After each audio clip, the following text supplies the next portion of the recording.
ನಮಸ್ಕಾರ ಫ್ರೆಂಡ್ಸ್. ಇವತ್ತಿನ ದಿನ ಈ ವಿಡಿಯೋದಲ್ಲಿ ನಾವು 24 ಜುಲೈ ಗುರುವಾರ ನಿಫ್ಟಿ ವೀಕ್ಲಿ ಎಕ್ಸ್ಪೈರಿ ಬಗ್ಗೆ ಡಿಸ್ಕಸ್ ಮಾಡೋಕೆ ಶುರು ಮಾಡೋಣ. ಸೊ ಅದಕ್ಕಿಂತ ಮುಂಚೆ 23 ಜುಲೈ ಕ್ಲೋಸಿಂಗ್ ಹೇಗೆ ಬಂತು ಅನ್ನೋದನ್ನ ಕೂಡ ಮುಂಚೆ ನೋಡೋಣ. ಸೊ ಅದ್ರ ಜೊತೆಗೆ ನಾನು ನಿಮ್ಗೆಲ್ಲ ರಿಕ್ವೆಸ್ಟ್ ಮಾಡೋದು, ನೀವು ನಮ್ಮ ಚಾನಲ್ ರೆಗ್ಯುಲರ್ ವ್ಯೂವರ್ ಆಗಿದ್ರು ಕೂಡ ಅಥವಾ ಹೊಸದಾಗಿ ನಮ್ಮ ಚಾನಲ್ಗೆ ಬಂದಿದ್ರೆ ಕೂಡ ಈ ವಿಡಿಯೋನ ಆದಷ್ಟು ಲೈಕ್ ಮಾಡಿ, ಸ್ಕಿಪ್ ಮಾಡದೆ ವಿಡಿಯೋನ ನೋಡಿ ವಿಡಿಯೋ ಕೊನೆಯಲ್ಲಿ ನಿಮ್ಮ ಅನಿಸಿಕೆನ ನನಗೆ ಕಮೆಂಟ್ ಬಾಕ್ಸ್ ಮೂಲಕ ತಿಳಿಸಿ. ಅದ್ರ ಜೊತೆಗೆ ನೀವು ನಮ್ಮ ಯೂಟ್ಯೂಬ್ ಚಾನಲ್ನ ಇನ್ನೂ ಸಬ್ಸ್ಕ್ರೈಬ್ ಮಾಡಿಲ್ಲ ಅಂದ್ರೆ ಸಬ್ಸ್ಕ್ರೈಬ್ ಮಾಡಿ. ಇನ್ನು ಮುಂದೆ ನಾನು ಡೈಲಿ ಅನಾಲಿಸಿಸ್ ಜೊತೆ ಮಾರ್ಕೆಟ್ನ ಯಾವ ರೀತಿ ನೀವು ಅನಾಲಿಸಿಸ್ ಮಾಡ್ಬೋದು, ಏನೇನೆಲ್ಲ ಟೆಕ್ನಿಕಲ್ಸ್ ಇದಾವೆ, ಏನೇನೆಲ್ಲ ಫಂಡಮೆಂಟಲ್ಸ್ ಹಾಗೂ ವೆಲ್ತ್ ಕ್ರಿಯೇಷನ್ ಇನ್ವೆಸ್ಟ್ಮೆಂಟ್ ಐಡಿಯಾಸ್ಗಳನ್ನ ತಗೊಂಡು ಬರ್ತೀನಿ. ಸೊ ಆದಷ್ಟು ನಮ್ಮ ಯೂಟ್ಯೂಬ್ ಚಾನಲ್ನ ನೀವು ಸಬ್ಸ್ಕ್ರೈಬ್ ಮಾಡಿ. ಸೊ ಈಗ ಈ ವಿಡಿಯೋನ ಮುಂದುವರಿಸೋಣ. ಇನ್ನು ಇವತ್ತಿನ ದಿನ 23 ಜುಲೈ ನಮ್ಮ ಇಂಡಿಯನ್ ಮಾರ್ಕೆಟ್ ಅಲ್ಲಿ ಒಂದು ಒಳ್ಳೆ ಮೂಮೆಂಟಮ್ ಇತ್ತು ಅಂತ ಹೇಳ್ಬೋದು. ಸೊ ಇವತ್ತಿನ ಮೂಮೆಂಟಮ್ ಓನ್ಲಿ 159 ಪಾಯಿಂಟ್ಸ್ ಮಾತ್ರನೇ ಇತ್ತು. ಆದ್ರೆ ಓಪನಿಂಗ್ ಇಂದ ನಾವು ಚೆಕ್ ಮಾಡಿದ್ರೆ ಓಪನಿಂಗ್ ಇಂದ ಡೇ ಕ್ಲೋಸಿಂಗ್ ಅಲ್ಲಿ ಓನ್ಲಿ ನಿಯರ್ 70 ಪಾಯಿಂಟ್ಸ್ ಮಾತ್ರನೇ ಮೂಮೆಂಟಮ್ ಇತ್ತು. ಸೊ ಕಾರಣ again starting of the day ಇಲ್ಲಿ ಒಂದು ಸ್ವಲ್ಪ ಪ್ರಾಫಿಟ್ ಬುಕಿಂಗ್ ಒಂದು ಆಫ್ಟರ್ 10 o'clock ಮಾರ್ಕೆಟ್ ಅಲ್ಲಿ ಒಂದು ಮೂಮೆಂಟಮ್ ಇತ್ತು. ಸೊ ಈಗ ನಾವು ನಿಫ್ಟಿ ಚಾರ್ಟ್ ಅಲ್ಲಿ ಇದೀವಿ. ಇದನ್ನ ನಾನು ಝೂಮ್ ಮಾಡ್ತಾ ಇದ್ದೀನಿ.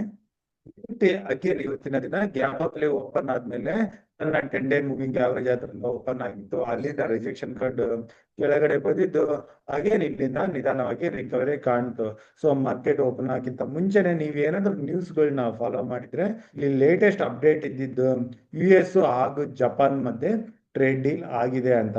ಸೊ ಹಾಗಾಗಿ ನೀವು ನಿಕೆನಲ್ಲಿ ನೋಡಿದ್ರೆ ನಿಕೆ ಶೇರ್ ಮಾರ್ಕೆಟ್ ನ ಇಲ್ಲಿ ನೀವು ನೋಡ್ಬೋದು ಇವತ್ತಿನ ದಿನ 4% ಅಷ್ಟು ಅಪ್ಮೂವ್ನ ಕೊಟ್ಟಿದೆ. ಇದಕ್ಕೆ ಕಂಪೇರ್ ಮಾಡಿದ್ರೆ ಭಾರತದ ಶೇರ್ ಮಾರ್ಕೆಟ್ ಅಲ್ಲಿ ಅಷ್ಟೇನು ಮೂಮೆಂಟಮ್ ಇರ್ಲಿಲ್ಲ. ಆದ್ರೂ ಕೂಡ ಇವತ್ತಿನ ದಿನ ನಮ್ಮ ಇಂಡಿಯನ್ ಮಾರ್ಕೆಟ್ ಅದು ನಿಫ್ಟಿ ತನ್ನ 10 ಡೇ ಹಾಗೂ 20 ಡೇ ಮೂವಿಂಗ್ ಆವರೇಜ್ ಮೇಲೆ ಅಲ್ಲದೆ ತನ್ನ 25,200 ರೆಸಿಸ್ಟೆನ್ಸ್ ಲೆವೆಲ್ ನ ಕೂಡ ಕ್ರಾಸ್ ಆಗಿ ಕ್ಲೋಸಿಂಗ್ ನ ಕಂಡಿದೆ. ಸೊ ಈ ಕ್ಲೋಸಿಂಗು ಬ್ರೇಕ್ಔಟ್ ಲೆವೆಲ್ ಅಂತಾನೆ ಹೇಳ್ಬೋದು. ಇನ್ನು ಇವತ್ತಿನ ದಿನ ನಮ್ಮ ಮಾರ್ಕೆಟ್ ಕ್ಲೋಸ್ ಆದ್ಮೇಲೆ IT ದಿಗ್ಗಜ ಕಂಪನಿ ಇನ್ಫೋಸಿಸ್ ಕ್ವಾರ್ಟರ್ಲಿ ರಿಸಲ್ಟ್ಸ್ ಕೂಡ ಬಂದಿದೆ. ಅದು ಕೂಡ ಎಸ್ಟಿಮೇಷನ್ ನ ಬೀಟ್ ಆಗಿದೆ ಅಂತ ಹೇಳಲಾಗ್ತಿದೆ. ಸೊ ಹಾಗಾಗಿ ನಾಳೆ ಇನ್ಫೋಸಿಸ್ ಹಾಗೂ IT ಕಂಪನಿಗಳ ಓಪನಿಂಗ್ ಹೇಗಿರುತ್ತೆ ಅದನ್ನ ಕೂಡ ನಾವು ಕಾದು ನೋಡ್ಬೇಕಾಗಿದೆ. ಸೊ ಅದಕ್ಕೆ ನಮ್ಗೆ IT ಸ್ಟಾಕ್ ಗಳಿಂದ ಹಾಗೂ ಗ್ಲೋಬಲಿ ಪಾಸಿಟಿವ್ ನ್ಯೂಸ್ ಕಾಣಿಸ್ತಾ ಇದೆ. ಆದ್ರೆ ಮಾರ್ಕೆಟ್ ಅಲ್ಲಿ ಶಾರ್ಪ್ ಮೂಮೆಂಟಮ್ ಬರ್ತಾ ಇಲ್ಲ. ಇಲ್ಲಿ FIs ಕೂಡ ಇಂಡಿಯನ್ ಮಾರ್ಕೆಟ್ ಅಲ್ಲಿ ಬೈಯಿಂಗ್ ಸ್ಟ್ರಾಂಗ್ ಆಗಿ ತೋರಿಸ್ತಾ ಇಲ್ಲ. FIs ಬೈಯಿಂಗ್ ಭಾರತದ ಮಾರ್ಕೆಟ್ ಅಲ್ಲಿ ಶುರು ಆದ್ರೆ ಆಗ ನಾವು ಒಂದು ಒಳ್ಳೆ ಅಪ್ಮೂವ್ನ ನೋಡೋ ಚಾನ್ಸಸ್ ಇರುತ್ತೆ. ಇನ್ನು ನಾವು 24 ಜುಲೈ ಗುರುವಾರದ ಟ್ರೇಡಿಂಗಿಗೆ ಲೆವೆಲ್ಸ್ ನ ಐಡೆಂಟಿಫೈ ಮಾಡೋಕ್ಕಿಂತ ಮುಂಚೆ ನಮ್ಮ ಪ್ಯಾರಾಮೀಟರ್ಸ್ ಗಳ ಕಡೆ ಕ್ವಿಕ್ ಆಗಿ ನೋಡ್ಬೇಕು ಅಂತಂದ್ರೆ India volatility index India fix ಈಗ 10.48 ಹತ್ರ ಇದೆ. ಇದನ್ನ ನಾನು ನಿಮ್ಗೆ ಡೇ ಕ್ಯಾಂಡಲ್ ಅಲ್ಲಿ ತೋರಿಸ್ತೀನಿ. ಸೊ ಇಂಡಿಯಾ ಫಿಕ್ಸ್ ಕಡಿಮೆ ಇದ್ದಾಗ ಮಾರ್ಕೆಟ್ ಅಲ್ಲಿ ಶಾರ್ಪ್ ಮೂಮೆಂಟಮ್ಗಳು ಬರೋ ಚಾನ್ಸಸ್ ಇರುತ್ತೆ. ಶಾರ್ಪ್ ಮೂಮೆಂಟಮ್ ಡೌನ್ ಸೈಡ್ ಆಗೋ ಚಾನ್ಸಸ್ ಇದ್ರೆ ಕೂಡ ಸಮ್ ಟೈಮ್ ಇಂಡಿಯಾ ಫಿಕ್ಸ್ ಅಪ್ಮೂವ್ ಅಲ್ಲಿ ಕೂಡ ಮಾರ್ಕೆಟ್ ಕೂಡ ಹೈಯರ್ ಲೆವೆಲ್ ಹೋಗೋ ಚಾನ್ಸಸ್ ಇರುತ್ತೆ. ಸೊ ಈ ವಿಷಯನ ಕೂಡ ನಾವು ತಿಳಿದಿಟ್ಕೋಬೇಕಾಗಿರುತ್ತೆ.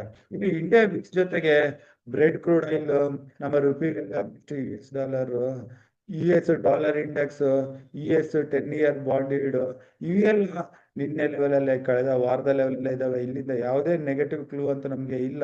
ಇಲ್ಲಿ US ಮಾರ್ಕೆಟ್ ಕಡೆಯಿಂದ ಡೌ ಜೋನ್ಸ್ ಫೀಚರ್ಸ್ ಪಾಸಿಟಿವ್ ಆಗಿ ಕಾಣಿಸ್ತಾ ಇದೆ. ನಾಸ್ಡಾಕ್ ಅಲ್ಲಿ ಮಾತ್ರ ಸ್ವಲ್ಪ ಡೌನ್ ಬರ್ಬೇಕು, ಅದು ಕೂಡ ನಿಯರ್ ಲೈಫ್ ಟೈಮ್ ಹತ್ರನೇ ಇದೆ. ನಿಕೆನ್ ಆಲ್ರೆಡಿ ನಾವು ನೋಡಿದ್ವಿ. ಯುಕೆ ಮಾರ್ಕೆಟ್ ಕಡೆ ಬಂದ್ರೆ UK DAX ಇಂಡೆಕ್ಸ್ ಇದು ಕೂಡ ಈಗ 10 ಡೇ ಮೂವಿಂಗ್ ಆವರೇಜ್ ಮೇಲೆ ಬಂದಿದೆ. ಸೊ ಇದ್ರ ಮೂಮೆಂಟಮ್ ನಾವು ನೋಡ್ಬೇಕಾಗುತ್ತೆ. ಆದ್ರೆ ಮೇನ್ ಆಗಿ ಏಷ್ಯನ್ ಮಾರ್ಕೆಟ್ ಕಡೆ ಬಂದ್ರೆ ಜಪಾನ್ ಪಾಸಿಟಿವ್ ಆಗಿದೆ. ಸೊ ಇದನ್ನ ನೋಡ್ತಾ ಇದ್ರೆ ಭಾರತ ಹಾಗೂ US ಟ್ರೇಡ್ ಡೀಲ್ ಕೂಡ ಪಾಸಿಟಿವ್ ಆಗಿ ಬರೋ ಚಾನ್ಸಸ್ ಹೆಚ್ಚಾಗಿದೆ. ಸೊ ಅದು ಯಾವ ದಿನ ಬರುತ್ತೆ ಹೇಳಕ್ಕಾಗಲ್ಲ. ಬಂದಿರೋ ದಿನ ಈ ರೀತಿಯ ಶಾರ್ಪ್ ಮೂಮೆಂಟಮ್ ಬರೋ ಚಾನ್ಸಸ್ ಇರುತ್ತೆ.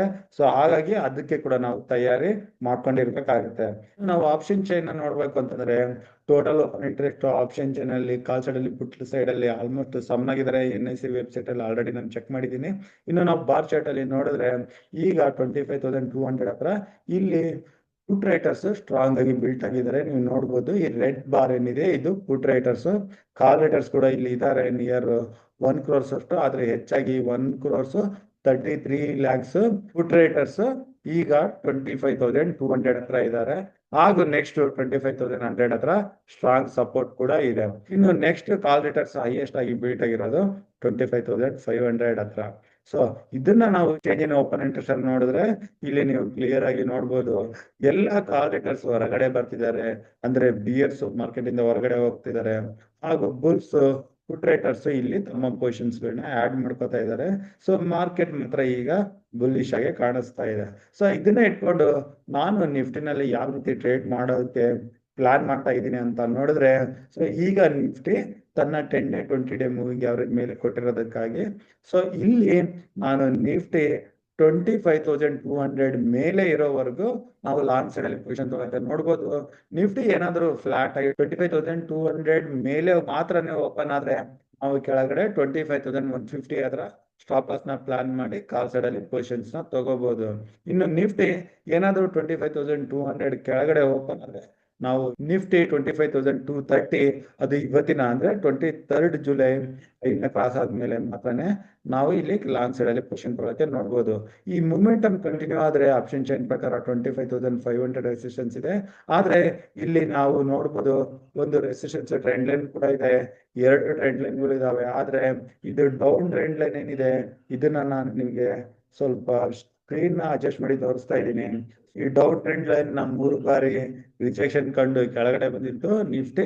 ಸೊ ಹಾಗಾಗಿ ಈ ಮೂಮೆಂಟಮ್ ಕಂಟಿನ್ಯೂ ಆದ್ರೆ 25,400 ಇಂದ 450 ಅಲ್ಲಿ ಬಂದು ಕನ್ಸಲ್ಟೇಷನ್ ಸ್ವಲ್ಪ ಪ್ರಾಫಿಟ್ ಬುಕಿಂಗ್ ಬರೋ ಚಾನ್ಸಸ್ ಇದ್ರೆ ಅಲ್ಲಿ ನಾನು ಪ್ರಾಫಿಟ್ ನ ಬುಕ್ ಮಾಡ್ಕೊಂತೀನಿ. ಸೊ ಇಲ್ಲಿಂದ ಏನಾದ್ರು ಪ್ರಾಫಿಟ್ ಬುಕಿಂಗ್ ಅಂದ್ರೆ ಕೆಳಗಡೆ ಅಗೇನ್ 25,200 ಮೇಜರ್ ಸಪೋರ್ಟ್ ಆಗಿರುತ್ತೆ. 10 ಡೇ 20 ಡೇ ಮೂವಿಂಗ್ ಆವರೇಜ್ ಹಾಗೂ ಆಪ್ಷನ್ ಚೈನ್ ಪ್ರಕಾರ ಕೂಡ ಅದು ಸ್ಟ್ರಾಂಗ್ ಸಪೋರ್ಟ್ ಆಗಿರುತ್ತೆ. ಇನ್ನು ಇನ್ನೊಂದ್ ಕಡೆ ಅನ್ಎಕ್ಸ್ಪೆಕ್ಟೆಡ್ ಏನಾದ್ರು ನೆಗೆಟಿವ್ ನ್ಯೂಸ್ ಬಂದು ಮಾರ್ಕೆಟ್ಗೆ ಇಷ್ಟ ಆಗದೆ ಮಾರ್ಕೆಟ್ 25,100 ಕೆಳಗಡೆ ಬಂತು ಅಂತಂದ್ರೆ ನಾವು ಯಾವುದೇ ಪುಟ್ ಪೊಸಿಷನ್ ತಗೊಳ್ಳಲ್ಲ, ಹಾಗೂ ನಾವು ಯಾವುದೇ ಲಾಂಗ್ ಸೈಡ್ ಅಲ್ಲಿ ಕೂಡ ಪೊಸಿಷನ್ಸ್ ನ ಹೋಲ್ಡ್ ಮಾಡಲ್ಲ. 25,150 ಕೆಳಗಡೆ ನಮ್ಗೆ ನೋ ಟ್ರೇಡಿಂಗ್ ಝೋನ್ ಆಗಿರುತ್ತೆ. ಇನ್ನು ನಾವು ಬ್ಯಾಂಕ್ ನಿಫ್ಟಿನ ಕೂಡ ಒಂದು ಬಾರಿ ಬುಕ್ ಆಗಿ ನೋಡ್ಬೇಕು ಅಂತಂದ್ರೆ ಇಲ್ಲಿ ಬ್ಯಾಂಕ್ ನಿಫ್ಟಿ 57,210 ಹತ್ರ ಈಗ ಕ್ಲೋಸಿಂಗ್ ನ ಕಂಡಿದೆ. ಬ್ಯಾಂಕ್ ನಿಫ್ಟಿಗೆ 57,300 ರೆಸಿಸ್ಟೆನ್ಸ್ ಇದೆ. ಸೊ ಈ ಬ್ಯಾಂಕ್ ನಿಫ್ಟಿ 57,300 ನ ಕ್ರಾಸ್ ಆದ್ರೆ ಇದು ರಿಯಲಿ ನಿಫ್ಟಿಗೆ ನೆಕ್ಸ್ಟ್ ಮೂಮೆಂಟಮ್ಗೆ ಹೆಲ್ಪ್ ಮಾಡುತ್ತೆ. ಸೊ ಬ್ಯಾಂಕ್ ನಿಫ್ಟಿನಲ್ಲಿ ಕೂಡ ಈ ಮೂಮೆಂಟಮ್ ಕಂಟಿನ್ಯೂ ಆಗಿ ಟುವರ್ಡ್ಸ್ 58,000 ವರೆಗೂ ಬರೋ ಚಾನ್ಸಸ್ ಇರುತ್ತೆ.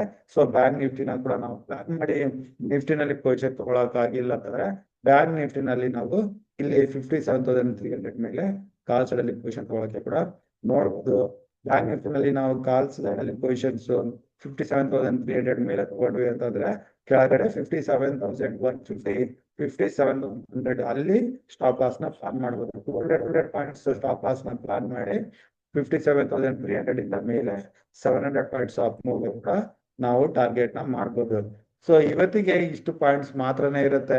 ಇನ್ನು ಏನಾದ್ರೂ ನಿಮ್ಗೆ ಹೆಚ್ಚಿನ ಮಾಹಿತಿ ಬೇಕಾಗಿದ್ರೆ ನೀವು ನನಗೆ ಡೈರೆಕ್ಟ್ ಆಗಿ ಕಾಂಟ್ಯಾಕ್ಟ್ ಮಾಡ್ಬೋದು. ನನ್ನ ನಂಬರ್ 9845852716. ಇನ್ನು ನನ್ನ ಮುಂದಿನ ವಿಡಿಯೋ ಬರೋವರೆಗೂ ನಿಮ್ಗೆ ನನ್ನ ಕಡೆಯಿಂದ ಧನ್ಯವಾದಗಳು. Thank you.